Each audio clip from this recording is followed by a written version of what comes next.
Thank you for inviting me. And I just read through the program with all these definitions about sustainable continence care, and it's quite interesting, and it supports the message I will give you today, so that's really lucky as well.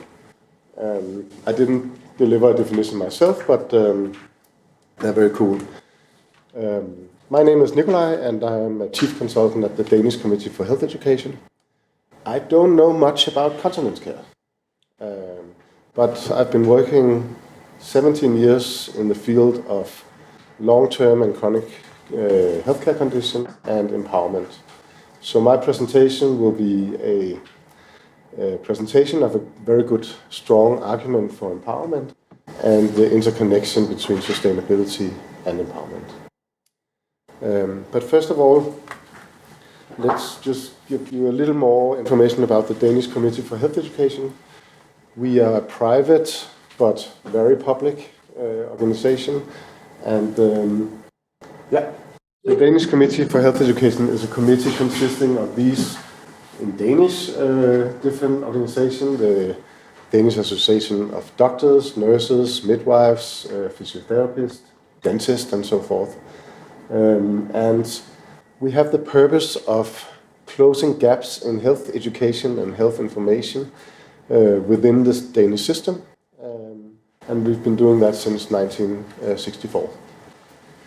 We are independent from political and from commercial interests, and that creates a very good platform for cooperation with a lot of associations.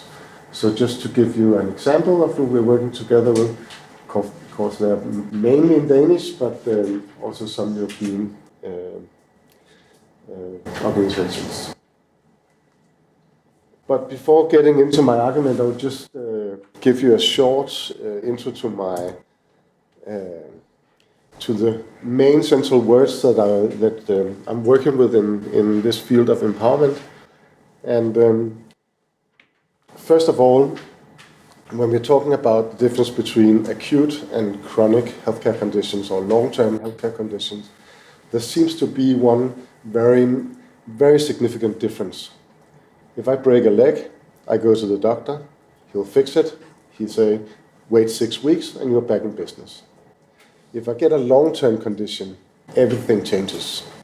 So this locus of control, the first word, it's actually a question: do you feel that you control your life, or do you feel that something else is controlling your life? And that's a very central feeling when we're talking about long-term conditions, that you can't expect the doctor to cure you.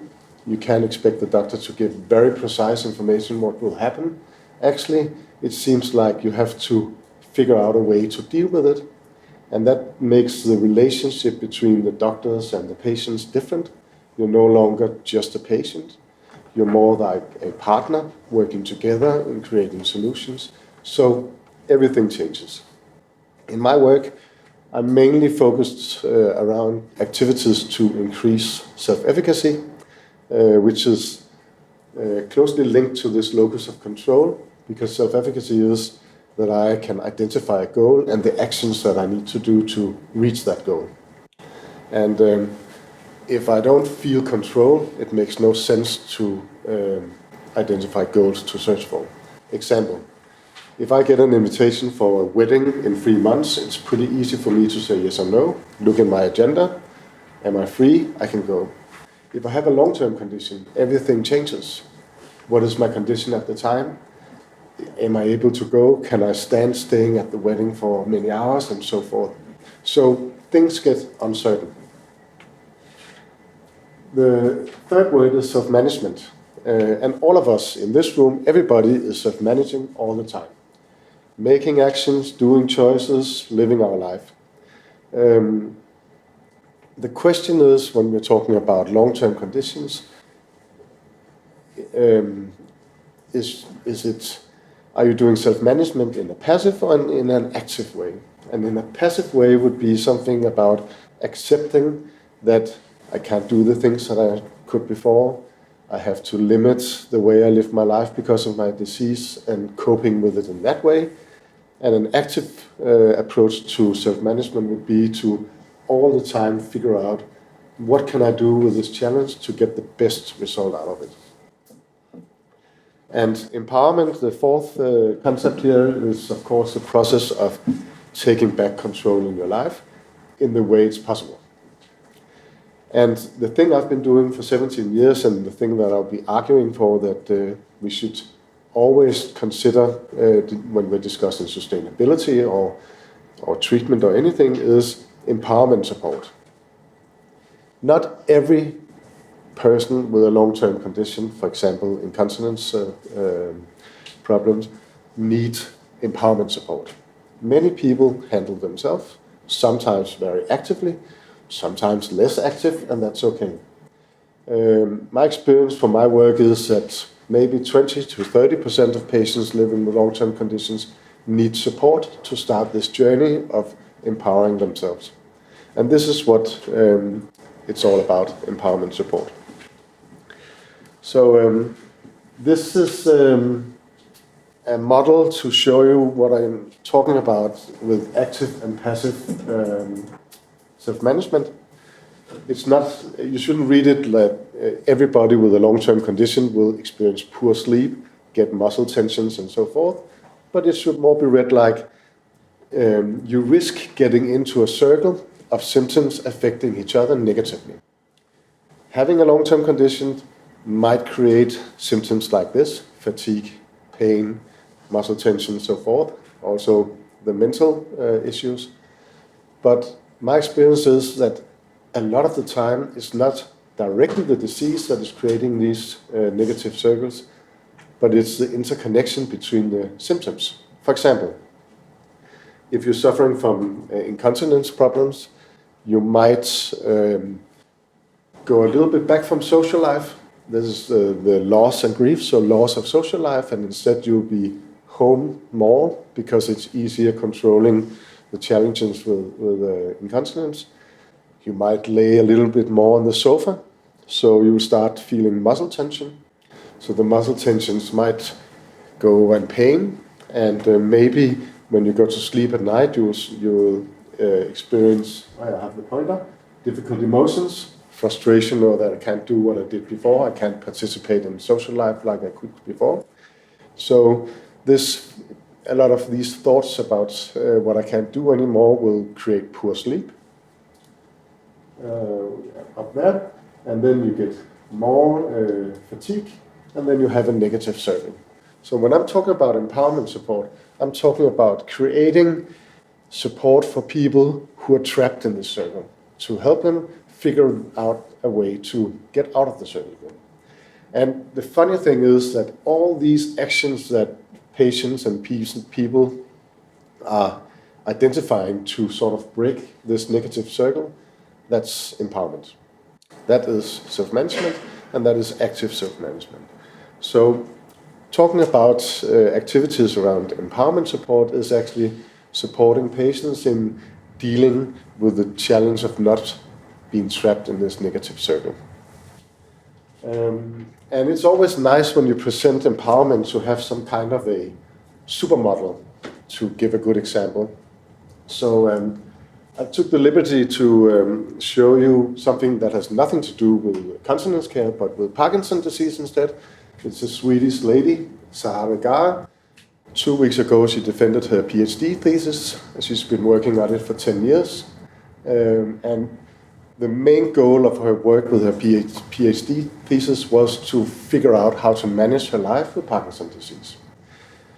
The main topic in her PhD thesis is personal science and self-tracking, but the point here is that during those 10 years of working, the main focus for her was to gain control, this locus of control thing. And I really like the graphic posture here, because this is, now we're coming to the main argument for empowerment. Sarah spends 1 hour a year together with professionals helping her coping with her disease. And she has 8,765 hours coping with the disease herself. And all the actions done in those 8,765 hours are really important for several reasons. It's important for getting the best care and treatment from the doctors. It's important to make sure that she gain and restore control of her life. And of course, in this perspective, it's always very nice to have a patient-led PhD thesis that strengthens the voice of patients.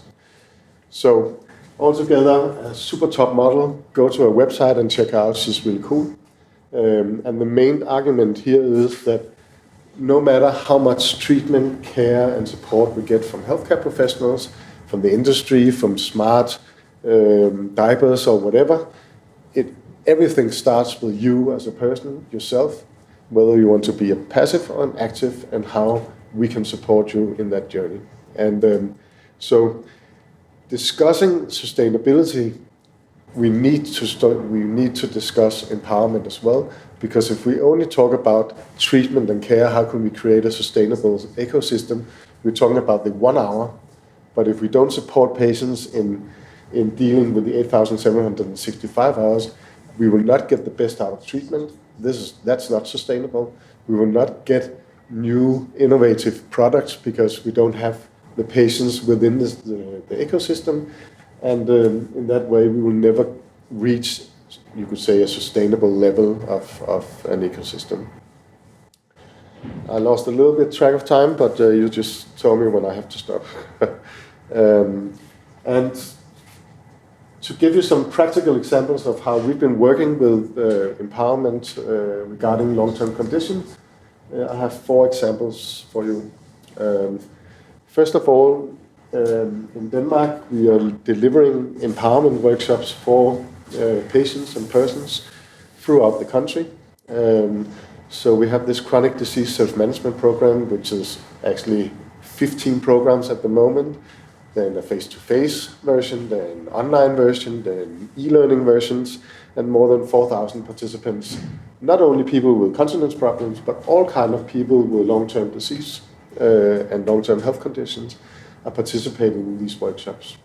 And we have a lot of research showing that all these things I've been postulating for the last 10 minutes, they're true. It's actually working. Getting people together, not with healthcare professionals, but with with similar experience, can actually create a quite extraordinary effect on treatment, on care, on quality of life, and most importantly, discussing sustainable ecosystems, a positive, active participation in creating new solutions for care, products, and stuff like that. Sorry. Yeah, the next one is football clubs for men after being treated for prostate cancer. I have 1 minute, thank you. Yeah.